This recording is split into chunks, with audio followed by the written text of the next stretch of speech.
Hay una chica de 15 años que salió de una clase de música en Roma y desapareció sin dejar rastro hace 40 años.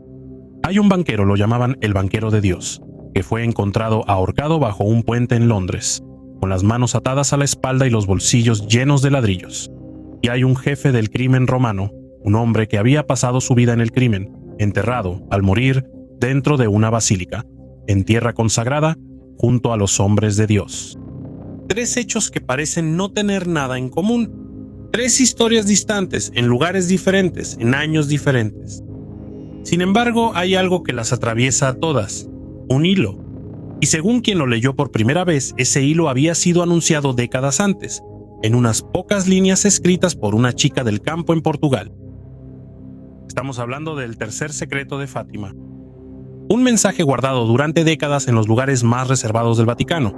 Juan XXIII lo leyó en 1959 y eligió no divulgar. Pablo VI lo leyó pocos años después y tomó la misma decisión. Permanecería cerrado por más de 40 años, a pesar de una indicación precisa, dejada por la vidente que lo había escrito, que fijaba un momento en el que debía abrirse. Pero cuando llegó ese momento, el secreto no fue revelado. Y la pregunta la que haría que cualquiera se pusiera en alerta es simple: ¿qué puede contener un mensaje atribuido a la Virgen María, una mujer que sea tan terrible como para que los hombres más poderosos de la cristiandad lo mantuvieran oculto durante generaciones? Y cuando finalmente en el año 2000 ese secreto fue hecho público, ¿realmente nos dijeron toda la verdad? En este video intentaremos seguir ese hilo, un hilo que parte de una profecía, y si lo seguimos hasta el final, atraviesa algunos de los capítulos más oscuros de la historia reciente: escándalos financieros, muertes nunca esclarecidas y la desaparición de una chica de 15 años que después de 40 años aún espera una respuesta. No les pedimos que crean, solo les pedimos que sigan el hilo con nosotros y que juzguen al final a dónde conduce. Pero antes de empezar, como siempre hacemos, los invitamos a suscribirse al canal y a dejar un like. Es la manera más sencilla de apoyar nuestro trabajo y de ayudar a que esta historia llegue a la mayor cantidad de personas posible. En 1917, en un pequeño pueblo de Portugal, 3 niños afirmaron haber recibido de una aparición mariana 3 mensajes, 3 secretos. Los 2 primeros fueron divulgados y trataban sobre una visión del infierno y el anuncio de la Segunda Guerra Mundial. El tercero, en cambio, fue escrito por una de las videntes, Sor Lucía, y entregado a las autoridades eclesiásticas con una indicación precisa: no debía abrirse antes de 1960. Pero cuando llegó esa fecha, el secreto no fue revelado y permanecería así durante otros 40 años. Cuando en el año 2000 el Vaticano finalmente decidió revelar el tercer secreto, lo hizo con un marco interpretativo muy específico. El texto describía una visión dramática: un obispo vestido de blanco, identificado como el Papa, que atraviesa una ciudad en ruinas y finalmente es asesinado por un grupo de soldados. Junto a él, la imagen de un ángel con una espada de fuego y la invocación repetida: penitencia. Penitencia. Penitencia. La explicación oficial, confiada al cardenal Sodano, fue tranquilizadora. Se dijo que esa visión se refería al atentado sufrido por Juan Pablo en 1981, cuando el pontífice fue gravemente herido en la plaza de San Pedro. Un evento dramático, claro, pero ya ha pasado. El secreto, en esencia, se refería a algo que ya había sucedido. El caso, por lo tanto, se podía considerar cerrado. Sin embargo, si se observa bien, algo en esta explicación no cuadraba, y las objeciones no venían de aficionados a los misterios, sino de estudiosos y de hombres de la Iglesia. La primera incongruencia es la más evidente. El texto de la visión habla de un papa que es asesinado, no herido. Juan Pablo, en cambio, sobrevivió al atentado. Entonces, ¿cómo se concilia una profecía de muerte con un evento que terminó, por dramático que fuera, con la supervivencia del pontífice? Pero la grieta más profunda en esa versión oficial llegó muchos años después, y de una fuente insospechada. En 2010, durante una visita precisamente a Fátima, fue el mismo Benedicto XVI quien pronunció una frase destinada a reabrir todo. Se engañaría, dijo, quien pensara que la misión profética de Fátima ha concluido. Y añadió que, además de la gran visión ya revelada, se indicaban realidades del futuro de la Iglesia que poco a poco se desarrollan y se muestran. Son palabras que pesan si uno se detiene a reflexionar, porque el mismo pontífice que custodiaba ese secreto parecía sugerir que Fátima no podía reducirse solo al atentado de 1981 y que una parte de su mensaje aún miraba hacia el futuro. No dijo que la versión del 2000 fuera falsa, pero dio a entender que era, al menos, incompleta. Y entonces la pregunta sigue siendo, si esas realidades futuras existen de verdad, ¿de qué hablan? A partir de esta grieta comienza nuestra investigación. Para entender a dónde lleva esa grieta, debemos escuchar a quienes dentro de la Iglesia realmente leyeron el tercer secreto. A lo largo de los años, algunos cardenales que tuvieron acceso al texto dejaron declaraciones que van todas en la misma dirección y que dibujan un panorama muy diferente al tranquilizador de la versión oficial. El cardenal Mario Chiappi, quien había sido teólogo de la Casa Pontificia, dio a entender que el secreto anunciaba una gran apostasía, y que esta apostasía comenzaría precisamente desde las más altas esferas de la Iglesia. Palabras similares fueron atribuidas a otros prelados que conocían el contenido del mensaje. Pero detengámonos un momento en esta palabra, porque es la clave de todo: apostasía. Apostasía significa abandono de la fe. Cuando se habla de una apostasía que viene desde arriba, desde la cúpula, el significado se vuelve aún más inquietante. Significa una iglesia que, manteniendo las apariencias externas de devoción, en realidad ha perdido el rumbo en su interior. Una estructura que sigue mostrando el rostro de la santidad, mientras que tras bambalinas suceden cosas que no tienen nada que ver con la santidad. Y aquí resulta útil precisamente la frase de Benedicto XVI, porque el mismo pontífice en esa ocasión precisó algo decisivo. Dijo que los sufrimientos de la iglesia vienen desde dentro de la iglesia, del pecado que existe en la iglesia.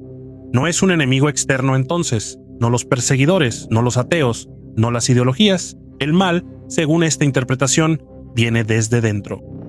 Ahora, si tomamos en serio esta interpretación, una apostasía que nace en la cima, un mal que crece dentro de los muros sagrados, entonces debemos hacernos una pregunta incómoda. Si de verdad en las últimas décadas la Iglesia ha sido atravesada por una corrupción interna tan profunda que incluso ha sido objeto de una profecía, esa corrupción debería haber dejado huellas, señales concretas, documentables, en la crónica y en la historia. Y esas señales de hecho existen. Ni siquiera hay que buscarlas demasiado a fondo. Y la señal más escandalosa lleva un nombre y un apellido: Roberto Calvi. Para entender quién era Roberto Calvi hay que entender qué era el Banco Ambrosiano. No era un banco cualquiera, sino uno de los principales bancos católicos italianos, creado para servir a los fieles y a las obras de la Iglesia, al grado de ser llamado el Banco de los Curas. Y Roberto Calvi, que era su presidente, se había ganado un apodo que lo decía todo. Lo llamaban el banquero de Dios. Ese apodo no era solo una etiqueta periodística, sino que surgía de un vínculo real, porque el Banco Ambrosiano estaba estrechamente ligado al IOR, el Instituto para las Obras de Religión. En otras palabras, el Banco del Vaticano. Este no era un interlocutor cualquiera del Ambrosiano. Era uno de los accionistas y una presencia central en sus negocios. Y al frente del IOR estaba un arzobispo estadounidense, Paul Marcinkus, hombre de absoluta confianza de Juan Pablo II, una de las figuras más poderosas y controvertidas de toda la finanza vaticana. Lo que salió a la luz entre finales de los años 70 y principios de los 80 fue un sistema oscuro que no tenía nada que ver con el Evangelio. Según las investigaciones y las reconstrucciones judiciales y periodísticas, alrededor del Ambrosiano giraba una densa red de sociedades extranjeras en paraísos fiscales, pantallas a través de las cuales pasaban ríos de dinero difíciles de rastrear, y el IOR había emitido cartas de garantía vinculadas a algunas de esas entidades. Sobre todo esto flotaba la sombra de la P2, la logia masónica secreta de Licio Gelli, que cuando fue descubierta, reveló una lista de nombres capaz de sacudir al Estado italiano. Políticos, militares, banqueros, periodistas y altos funcionarios. Y aún más profundamente, la sospecha más grave, que a través de esos canales también se realizará el lavado de dinero de origen criminal, dinero de la delincuencia organizada. Enfoquemos la magnitud del asunto. Estamos diciendo que el Banco del Estado del Papa, según muchas reconstrucciones, resultaba involucrado en una trama en la que aparecían la P2, las sociedades offshore y las sospechas de dinero criminal. Ya esto por sí solo evoca esa apostasía interna de la que hablaban los cardenales que habían leído El secreto de Fátima. Una estructura que sigue mostrando el rostro sagrado, mientras que, detrás, algo trata con el dinero y con el poder. de las maneras más inescrupulosas. Luego, en 1982, todo se derrumba, y el derrumbe se tiñe de sangre. El 17 de junio de 1982, en Milán, el Consejo de Administración del Banco Ambrosiano le revoca todos los poderes a Calvi y decide su liquidación. Pocas horas después, su secretaria personal, Graciela Corrocher, es encontrada muerta al pie del edificio del banco, tras caer desde una ventana del cuarto piso. Se dijo que era un suicidio. Dejó una nota con acusaciones muy graves contra Calvi. Pero la coincidencia, en cuestión de pocas horas, sigue siendo escalofriante. Al día siguiente, el 18 de junio de 1982, a más de 1000 kilómetros de distancia, en Londres, se encuentra otro cadáver. Cuelga de un andamio bajo el puente de los Frailes Negros, el Blackfriars Bridge. Es un hombre elegante de 60 años, con las manos atadas a la espalda, los bolsillos llenos de ladrillos y de varios miles de libras esterlinas. Es Roberto Calvi, el banquero de Dios. También en este caso, la primera explicación apresurada fue la de su suicidio, pero esa versión se desmoronó con los años. Nuevas pericias e investigaciones llevaron a hablar abiertamente de homicidio, y hasta se llegó a un juicio. Sin embargo, en 2007 los 5 acusados fueron absueltos por falta de pruebas, absolución que luego fue confirmada en apelación. Así, todavía hoy, después de más de 40 años, la muerte de Calvi sigue sin culpables. Ni un suicidio demostrado, ni un homicidio con un responsable identificado. Solo un hombre encontrado ahorcado bajo un puente. Y ninguna verdad. Sin embargo, hay un último detalle, y debe contarse con la debida cautela. Existe una carta fechada el 5 de junio de 1982, apenas 12 días antes de la muerte de Calvi, que habría sido dirigida directamente al Papa Juan Pablo II. El texto se dio a conocer solo años después, atribuido al hijo del banquero y publicado en algunos libros de investigación. El Vaticano siempre ha cuestionado su autenticidad, y nosotros no estamos en condiciones de establecer si es genuina o no, pero su contenido, sea verdadero o falso, es impresionante. En esa carta, quien la escribe no se proclama inocente, se presenta como quien había cargado sobre sus hombros el peso de culpas cometidas, sostiene, por encargo preciso de representantes influyentes del IOR, y se describe al final con 2 palabras que pesan como piedras: un hombre traicionado y abandonado. ¿Traicionado y abandonado por quién? Por esa misma iglesia que lo había llamado su banquero, si realmente esas palabras son suyas. Pero ahora detengámonos a ver el panorama completo. El banco de un estado fundado en el Evangelio, entrelazado con la masonería, con los paraísos fiscales, con la sospecha de la mafia, y finalmente con 2 cadáveres en un lapso de 24 horas. Si la apostasía anunciada en Fátima, un poder espiritual que se traiciona a sí mismo y se vende al dinero y al crimen, alguna vez tomara una forma concreta y reconocible, no se parecería exactamente a esto. Y el caso Calvi, por enorme que sea, es solo una puerta. Detrás de ella hay otra aún más oscura, porque el mismo entramado, el Banco Vaticano, la criminalidad romana, el dinero sucio, sirve de trasfondo a otra historia. La historia de una chica de 15 años. El 22 de junio de 1983, en Roma, una chica de 15 años sale de una clase de música y desaparece sin dejar rastro. Se llama Emanuela Orlandi, es ciudadana vaticana, hija de un empleado de la Santa Sede que vive dentro de los muros del pequeño estado pontificio. Esta tarde, después de la clase, llama a casa. Le cuenta a su hermana que un hombre le propuso un trabajo bien pagado: repartir volantes para una conocida marca de cosméticos durante un desfile de moda. La hermana le dice que tenga cuidado, que no confíe en un desconocido. Es la última vez que alguien de la familia escucha su voz. A primera vista, un trágico caso policial como tantos otros. Pero el caso Orlandi nunca ha sido una historia como las demás. Porque desde los primeros días sucede algo inexplicable. La misma noche de la desaparición, una llamada telefónica llega a la sala de prensa del Vaticano, y quien llama no pide hablar con la familia, pide hablar con las más altas autoridades de la Santa Sede. Como si esa chica, desde el principio, no fuera una persona que hay que encontrar, sino una moneda de cambio en una negociación mucho más grande que ella. Y de hecho, el intercambio llega. En las semanas siguientes, misteriosas voces con acento extranjero. Una será apodada el americano, llaman repetidamente y hacen una petición impactante: la liberación de Manuela a cambio de la excarcelación de Ali Agha, el hombre que 2 años antes había disparado a Juan Pablo en la plaza de San Pedro. De repente, la desaparición de una estudiante romana se vincula con el atentado al Papa, la geopolítica y los servicios secretos del Este. Pero esas llamadas, después de meses, no llevarán a nada concreto. Ninguna prueba de que la chica estuviera realmente en manos de quienes negociaban. Ninguna verdad, solo niebla. La primera de una larga serie. Con el paso de los años, las pistas se multiplican, pero muchas convergen hacia el mismo entramado que ya conocemos. Vuelve la banda de la Magliana, el mismo submundo criminal romano que giraba en torno a los negocios de Calvi y de Lior. Algunos colaboradores de la justicia o personas vinculadas a ese ambiente han sostenido a lo largo de los años que detrás del secuestro de Manuela estaba la banda, aunque una responsabilidad cierta, establecida por una sentencia, nunca ha sido determinada. Y aquí las reconstrucciones se vuelven precisas y terribles. Según algunos de estos testimonios, la banda y la mafia habrían confiado enormes sumas de dinero a Lior, dinero que nunca fue devuelto después de la quiebra del Ambrosiano y la muerte de Calvi. El secuestro de Manuela habría sido el instrumento de presión, una manera de decirle al Vaticano que pagara la deuda.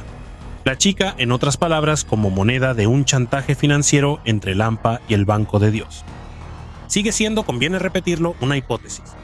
Sugestiva, recurrente, pero no demostrada. Y aquí debemos detenernos, porque se abre una segunda dimensión de la apostasía de la que hasta ahora no hemos hablado. Ya no solo la económica, el dinero, los bancos, el lavado de dinero, sino la de las costumbres. Porque junto a la pista financiera, con los años ha surgido otra, aún más oscura. Padre Gabriele Amort, el exorcista más conocido del Vaticano, no un anticlerical, sino uno de los hombres de iglesia más respetados de su tiempo, declaró estar convencido de que Manuela había sido involucrada y hecha desaparecer en un contexto relacionado con fiestas de carácter sexual en ambientes vaticanos. Era, lo subrayamos, una convicción personal suya, no una prueba. A esto se suma un testimonio presentado en el documental que volvió a poner el caso en el centro de la atención mundial. Una amiga de la infancia de Manuela les cuenta que poco antes de desaparecer, la chica le habría confiado que fue molestada por una persona muy cercana al Papa, dentro de los jardines vaticanos. Esto también es un relato referido, no un hecho comprobado, pero es correcto, en una investigación, darlo a conocer. Intentemos entonces unir los dos hilos, pero tengamos muy presente que lo que sigue es una posible clave de interpretación, una sugerencia narrativa, no una verdad demostrada en un tribunal. Por un lado, el dinero, el agujero financiero y el supuesto chantaje de la banda. Por otro lado, las costumbres, la sospecha de conductas indescriptibles en los altos mandos de la iglesia. ¿Y si los dos hilos fueran en realidad el mismo hilo? Si Manuela se hubiera convertido, a su pesar, en el instrumento de un chantaje total, no solo devuélvanos el dinero, sino devuélvanos el dinero porque nosotros sabemos lo que realmente sucede detrás de estos muros. Es una hipótesis, lo repetimos, pero es una hipótesis que, aunque solo en parte fuera cierta, explicaría muchas cosas: los silencios, los desvíos, la obstinación con la que durante 40 años la verdad se ha mantenido oculta. Es en este contexto donde también debe colocarse la acusación más extrema, aquella que en los últimos años ha llegado a rozar la figura misma de Juan Pablo II. Sobre esto somos claros, la acusación nace de una única grabación de audio, en varios puntos incomprensible, en la que un hombre vinculado a la banda de la Magliana pronuncia frases gravísimas, sin aportar una sola prueba. El mismo hermano de Manuela, quien difundió ese audio, ha declarado que no tiene pruebas y el Papa Francisco intervino definiendo esas palabras como insinuaciones ofensivas y sin fundamento. Nosotros nos distanciamos con claridad. De una fuente criminal y sin pruebas no se obtiene ninguna verdad. Pero el simple hecho de que una acusación así haya podido circular durante meses, conectándose con todo lo demás sin ser inmediatamente descartada, nos dice algo muy claro: que alrededor de este asunto, la podredumbre percibida era tal que hacía creíble ante los ojos de muchos, incluso lo increíble. Y en medio de todo esto, un hecho que por sí solo resume toda la historia. Enrico de Pedis, apodado Renatino, uno de los jefes de la banda de la Magliana, un criminal, fue enterrado, a su muerte, dentro de una basílica romana, Santa Pollinare. Una ubicación cuanto menos anómala y controvertida para el jefe de una banda criminal, en tierra consagrada autorizada por el cardenal Ugo Poletti. Y años después, una llamada anónima a un programa de televisión señaló precisamente esa tumba como la clave para llegar a la verdad sobre Manuela. La pregunta sigue en el aire. ¿Cómo se explica que un jefe criminal haya sido enterrado en una basílica junto a los hombres de Dios? Este es el rostro completo de la apostasía. Ya no es solo una teoría sobre un banco corrupto, sino un sistema en el que el dinero sucio, los chantajes, las sospechas sobre la conducta moral y el silencio se unen, y en el que la vida de una chica de 15 años puede ser sacrificada y luego enterrada bajo 40 años de maniobras de desvío con tal de proteger algo que no debe salir a la luz. Pero ahora volvamos al punto de partida, volvamos a Fátima. Recorramos lo que la profecía, según las interpretaciones más difundidas, habría anunciado. También estaba el preludio de la Segunda Guerra Mundial, descrito en los 2 primeros secretos a través de la visión de una noche iluminada por una luz desconocida. Y esa guerra llegó puntual y terrible. También estaba la petición insistente de consagrar Rusia al Inmaculado Corazón de María para evitar la difusión de sus errores en el mundo. Y según los cardenales que leyeron el tercer secreto, también había un anuncio de apostasía que comenzaría desde la cúpula de la Iglesia. Ahora detengámonos a mirar el presente con estos ojos. La apostasía en la cúpula la hemos seguido durante todo este video, en sus posibles rostros concretos. Podemos decir que se ha cumplido, que cada quien juzgue por sí mismo. Pero es difícil negar que los últimos 40 años de historia vaticana han estado marcados por escándalos que hasta hace poco habrían sido simplemente impensables. Y luego está Rusia. Aquí hay un hecho que merece la máxima atención porque está documentado y es preciso. Durante décadas, los papas han eludido la solicitud explícita de la profecía. Pío XII, Pablo VI e incluso Juan Pablo II en 1984. Todos realizaron actos de consagración, pero siempre evitando cuidadosamente mencionar a Rusia para evitar problemas diplomáticos con lo que entonces era la Unión Soviética. Una prudencia que, a los ojos de quienes creen en la profecía, significaba una sola cosa: la petición de la Virgen aún no se había cumplido realmente. Hasta el 25 de marzo de 2022, pocas semanas después del estallido de la guerra en Ucrania, el Papa Francisco hace algo que ninguno de sus predecesores había hecho de forma tan explícita: consagra al Inmaculado Corazón de María, a Rusia y Ucrania, nombrándolas a ambas abiertamente. Pero ¿por qué justo en ese momento? ¿Por qué esa prisa después de un siglo de reservas? ¿Qué impulsa a un papa, en medio de una crisis internacional, a realizar finalmente, al pie de la letra, un gesto que sus predecesores siempre habían evitado? Y es aquí donde se esconde la pregunta más inquietante de todas. Si las señales de la Segunda Guerra Mundial se han cumplido, si la apostasía en las altas esferas parece haberse manifestado ante nuestros ojos, entonces queda una sola pregunta suspendida en la oscuridad. ¿Qué de ese tercer secreto no se ha cumplido todavía?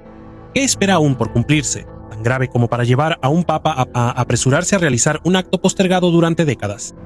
No lo sabemos, y quizá nunca lo sabremos. Pero hay un detalle que, al final de esta historia, pesa más que cualquier otro. Según una tradición que circula desde hace décadas, los pontífices que leyeron ese secreto quedaron profundamente perturbados, al grado de no encontrar el valor para hacerlo público. Y eso, al menos, es un hecho cierto. Juan XXIII y Pablo VI lo leyeron ambos, y ambos eligieron mantenerlo cerrado. Así que la pregunta sigue abierta. ¿Qué puede estar escrito en esas pocas líneas escritas por una pastorcita portuguesa capaz de perturbar a los hombres más poderosos de la cristiandad? Quizá la descripción de un mal que no viene de fuera, sino de dentro.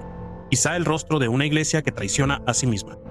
Quizá, y esta es la reflexión con la que los dejamos, un evento que aún no ha ocurrido y que por su dramatismo ha hecho temblar a quienes lo han leído. Háganos saber en los comentarios qué piensan, y si quieren apoyar nuestro trabajo, compartan el video y suscríbanse al canal. Hasta la próxima historia.